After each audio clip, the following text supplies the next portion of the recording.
interesting thing about performing here is you can be like, so thing about group sex is you always get a cold afterwards, and people are like, oh god, yeah, that's so annoying. But then if you're like, oh my god, and then I was talking to, you do a bit about Boris Johnson, people are like, that is depraved, that is awful, like. Yeah, the point I'm making is that there are like aspects of your lived experience that you can kind of communicate here that you can't do in other spaces, particularly because as a comic, the open mic scene in London, God, it's such a boring whinge, but it is just so true. Like, you'll be on a lineup and you'll have 20 white guys doing 5 minutes about how much they hate women. It'll be casually like homophobic and transphobic as well as misogynist as well. And you get up and you're like, hey guys, so fisting. I think I've spoke about 9-10 times now, and every time I've done it, I've felt really nice. I felt accepted. It wasn't just for the acceptance. It's just to know that the way I had come in and I had been made to feel, like, do you know what? Someone else out there feels the exact same way I do. I want to do that for someone else to help them out. We've criminalised drugs for the past century. So all those issues come with all these narratives around them, and they kind of dehumanise the people involved in that, and the people who need help, and the people who might want to talk about these issues, because if you make something criminal, you make people not want to talk about it. So what we're doing is cutting through all that sensationalism, all that media reporting that like makes it into this deep, dark, shameful thing, and getting people to talk honestly, to talk openly about issues that affect their lives, and thereby hopefully making them feel part of a stronger community. Any of you that know me and what I do and what happened 8 or 10 weeks ago will know that I had another very big firework. I was diagnosed with HIV positive. After a beautiful firework, I managed to find some Truvada as PrEP. And I go to the clinic the next day as soon as I found it, and that firework was quickly replaced by the firework of being HIV positive. But I'd already thudded to earth really heavily, really hard and really bad, and I decided that was just a one-time only event. So instead, I decided to just keep setting off fireworks. iwantpetnow.co.uk was another firework moment that went live about a month ago. We had our first user post a picture of his PrEP on Twitter for us to know.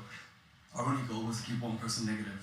He might not say negative forever, but he's going to say negative right now, and that's amazing. We've grown up thinking that real part of us, our real core self, is not acceptable, and so we put on this front. I did it for years and years and years on the gay scene, you know, running around being catty, being bitchy, you know, being a kind of hair-flicking meme, and just being, you know, kind of aggressive and not very nice to people a lot of the time. And there's a lot of that. I think we all know that. We all see that.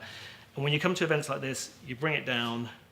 There's a hush, and people speak from the heart, from what's really inside of themselves. I'm a fan of the gay community in London. And they're all fans of me. So it's very rewarding to perform. I mean, this is a world city, so coming from Scotland, it's very refreshing and invigorating to be in a place where there are people from all over the world with a shared sense of identity in many ways because of their experiences as gay people. Coming to Let's Talk About Gay Sex and Drugs, which is a great programme, of raising awareness, and it really has created a massive community of support throughout London. Just hearing someone speak and talk about all the things that we'd spoken about as friends that you didn't know anyone else was feeling.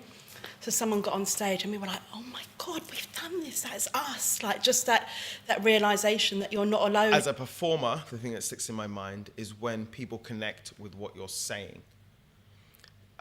Which acknowledges the fact that you're not alone. You hear a lot about intimacy, you hear a lot about wanting to connect with people and not really knowing how to do it. And as much as in one-to-one counselling, we can kind of talk through how you might do it. It's coming to nights like this, actually meeting people, you can sort of connect, you can find your identity through finding how you relate to people around you and feeling that you're not alone. That's important to have Let's Talk event as a platform to voice my pain, to voice my struggle, to voice my achievement, and to voice my truth. And I really enjoy being part of it. Today I think, oh, do I have anything to talk? Is it worth mentioning? And then I kind of like, okay.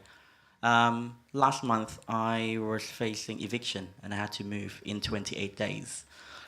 I have found a new home, and one of my new flatmates is here, right here in the event. And at that time I'm asking, well, she's moving out soon. Is it worth getting to know her? but it does. And because I feel like no matter how brief the moment is for each of individual, we're still a human being, despite the difference in genders, race, sexuality. We all want love, attention, and care. It's so rare, particularly in a busy city like London, to be heard and to listen. And I think we are very lucky that we have the opportunity to have somewhere to do that. A safe place, really, isn't it? If you've got any problems, you can always come in. Nothing's ever too major. We're talking about safe spaces closing down or disappearing. Those safe spaces that kept me safe, yes, from homophobes outside the gates or the doors, they weren't safe for me. They weren't conducive to my emotional needs, to the things that were affecting me as a gay man in this community. They didn't feel like safe spaces to me. There were places where I had to show bravado, where I had to fit in, where I had to take drugs to feel confident enough to be there, where I got rejected or feared rejection.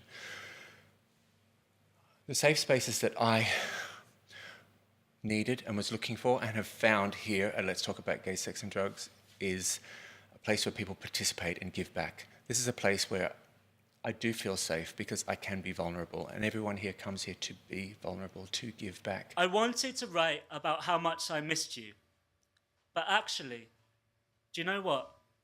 Fuck you. Fuck you for making me feel fucking small.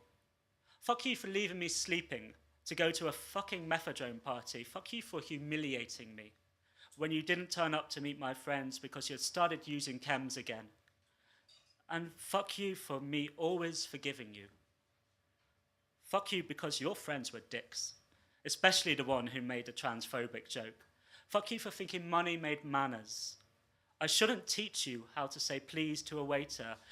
Fuck you for saying to me, when topless, I can tell you used to have a good body.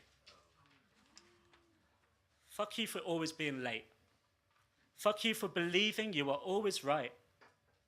And I did say 6:30 on our first date. I checked the Facebook messaging thread. Fuck you because I was the best fucking thing that ever happened to you. And now you're never getting me back.